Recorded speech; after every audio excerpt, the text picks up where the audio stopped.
নৌকার যে কান্ডারি, যে মূল মাঝি, ও নৌকার সবগুলোকে ফেলে দিয়ে পাড়ায় চলে গেছে, ইন্ডিয়া চলে গেছে, ঠিক না?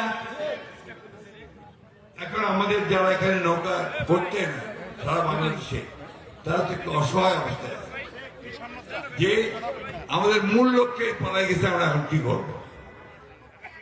তো সেই জায়গায় আমি আপনাদেরকে এইটুকু আশ্বাস দিতে পারি যে আপনাকে হতাশ হবেন না, ধানের শীষ আপনাদের পাশে আছে, আমরা আপনাদের পাশে আছি।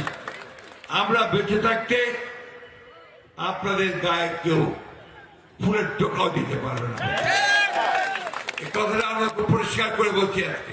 এটা যে শুধু বক্তৃতা তা না, দেখেন কইতেছে মাঠের ক্যাম্পেনে যে আমরা আগে নৌকা ছিলাম এখন ধানের শীষ। শুনেন, এটা আমরা অনুরোধ করতেছি ধানের শীষে ভোট দিবেন। এই যে সামনে যে ফেব্রুয়ারিতে ভোট হয়েছে,